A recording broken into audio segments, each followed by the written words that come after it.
Bonsoir à tous et merci d'être avec nous pour une nouvelle édition du 22h sur la télévision du Sahel. Les titres.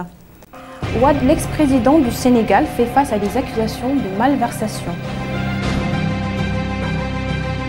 Yaya Jammeh, le président gambien, visite le marché de poissons à Nouakchott. Nord Mali, une situation de plus en plus préoccupante. La garde nationale mauritanienne fête son centenaire. Conférence à l'Institut français de Nouakchott, chère Mélanine sous la loupe du professeur Grill. Abdoulaye Wade et sa famille font face à des accusations de détournement de fonds publics. Maître Wade est sorti de sa léthargie post-électorale pour plaider son innocence ainsi que celle de son entourage. En effet, celui-ci affiche la ferme volonté de résister à ses détracteurs qui l'accusent d'une gestion calamiteuse du Sénégal. Le reportage avec Djibril Diaw. Le vendredi 25 mai, Maître Abdoulaye Wade, président déchu de surcroît, accusé de faute grave, est sorti de sa réserve pour parler à la presse. À travers cette sortie, Maître Wade affiche en tout cas la ferme volonté de se battre face à ses détracteurs, qui l'accusent d'une gestion calamiteuse du Sénégal. Une odeur de scandale plane sur lui-même et toute sa famille. Son fils Karim Wade, ex-ministre, et sa fille Sindiély Wade sont tous deux accusés de détournement de fonds, en même temps que ses fidèles lieutenants, parmi lesquels son ancien ministre de l'Intérieur Ousmane Ngom. Si vous auditez Karim sur les routes, vous n'aurez rien. Il y avait un gestionnaire qui manipulait les dépenses. Sindiély n'a géré que 200 millions dans le FESMAN, a déclaré Wade lors de sa conférence de presse à sa résidence de Fann. Malgré toutes ces accusations, l'artiste du Sopi a lavé à grand eau ses enfants pour les absoudre. Notamment Karim, qui l'a défendu en disant qu'il était le président du conseil de surveillance de l'ANOCI, Agence nationale pour l'organisation de la conférence islamique. On accuse les gens sur des bases trop légères, dit-il. Maître Wade estime qu'il n'y a qu'un délit de fils de chef d'État. Karim est présumé coupable parce qu'il est fils de chef d'État. Il serait intéressant qu'on m'audite, en plus de mes enfants, pour connaître la paix. Nous ne pouvons pas continuer à vivre dans cette atmosphère. On nous dit qu'on ne peut pas sortir sur du territoire. Il faut que ça cesse. Enquêtant sur l'utilisation du budget destiné au financement du FESMAN, Festival mondial des arts nègres, qui était géré par Sindiély Wade, le contrôleur chargé du dossier a constaté la disparition de la somme de 2 milliards de francs CFA, dont d'un pays ami pour la participation au financement du FESMAN. Sur ce budget, Sindiély n'a pas pu justifier un trou de 250 millions dans le reliquat de cette participation qu'elle reconnaît avoir reçue. Elle admet aussi avoir reçu une somme d'1 milliard dans notre pays ami, mais qui n'est pas parvenue aux organisateurs du festival. Pour venir à son secours, selon la Gazette hebdomadaire dakarois, son parti de président sortant redit que l'argent lui a été donné en sa qualité de fille de chef d'État. Interrogé sur cette question, Sindiély Wade a reconnu son forfait et s'engage à rembourser.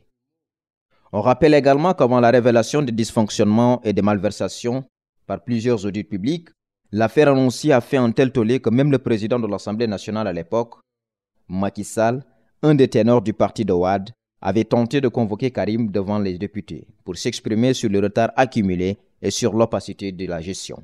Mais en vain. Quelques mois après, ces tentatives, Macky Sall avait été débarqué du perchoir de l'Assemblée nationale.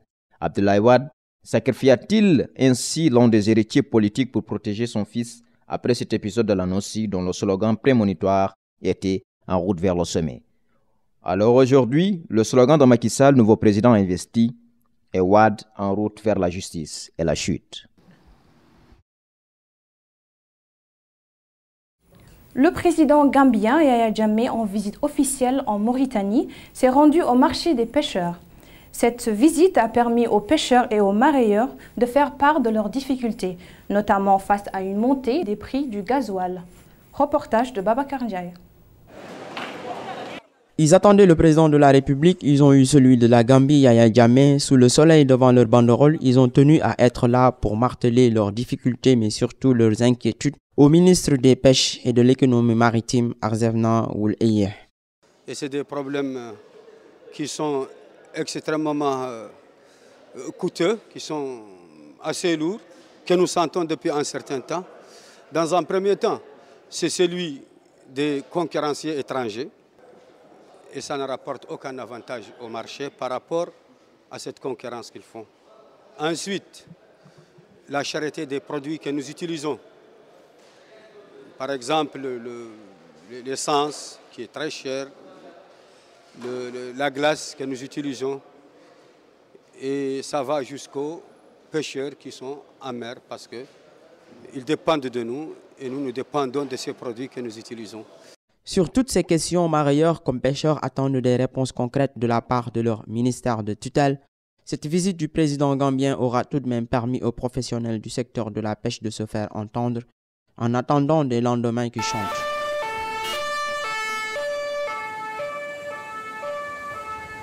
La situation au nord du Mali piétine. Après avoir cru à un accord entre le MNLA et l'Ansaridine, les différents mouvements ne s'accordent pas sur un texte commun. Alors que les populations civiles paient au prix fort l'instabilité politique, la communauté internationale s'inquiète et cherche des solutions à l'image de Yahi Boni, président de l'Union africaine en visite en France. Enquête de Hamadi. Les mouvements armés Touareg maliens viennent d'annoncer le week-end dernier leur fusion à Gao. Le mouvement Ansar-Din, dirigé par Yad Ghali, semblerait être le grand bénéficiaire de cet accord car il obtiendrait le statut d'islamique pour le futur État de l'Azawad, contrairement au MNLA qui lui souhaitait fonder un État laïque. Cette situation serait le reflet des rapports de force sur le terrain, lesquels seraient largement en faveur de Ansar-Din et ses alliés d'Aqmi et Mijao. Mais depuis quelques jours, les négociations pour mettre en œuvre cet accord, dont le contenu n'a pas encore été rendu public, piétineraient.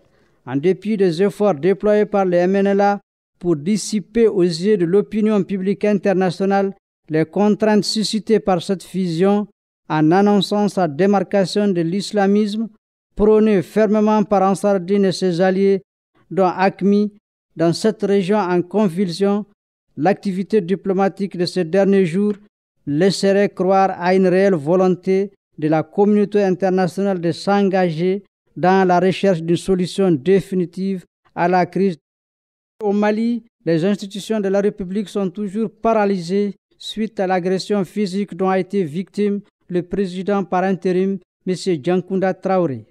Aussi, la communauté internationale attendrait-elle de son côté une sollicitation officielle de la République du Mali et de la CEDEAO pour engager le processus de discussion et de vote d'une résolution du Conseil de sécurité de l'ONU donnant mandat à une force internationale de reconquête du nord malien pour en extirper les mouvements catalogués comme terroristes. C'est dans cette même perspective que M. Boni Yahi, chef de l'État béninois et actuellement président en exercice de l'Union africaine, aurait plaidé la cause de l'intégrité territoriale du Mali auprès de son homologue français François Hollande. Ce dernier, faut-il le rappeler, avait demandé le 29 mai dernier à l'Union africaine de faire recours aux Nations unies pour mobiliser une force internationale, la seule capable, selon le président français, de faire face aux défis multiples auxquels est confronté le Nord malien. C'est bien dire qu'une telle éventualité n'est pas pour demain. Et en attendant, les populations du Nord Mali continuent à vivre leur calvaire et seraient dans le dénuement total. Les risques d'une crise alimentaire sont de plus en plus grands. Le centenaire de la garde nationale a été fêté en grande pompe en Mauritanie.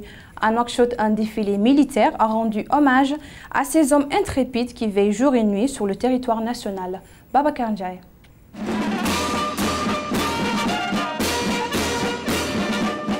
À lui seul, Momoy Diarra, premier officier mauritanien de la garde nationale, aujourd'hui à la retraite, porte un pan de l'histoire de ce corps des forces armées qui célèbre son premier centenaire.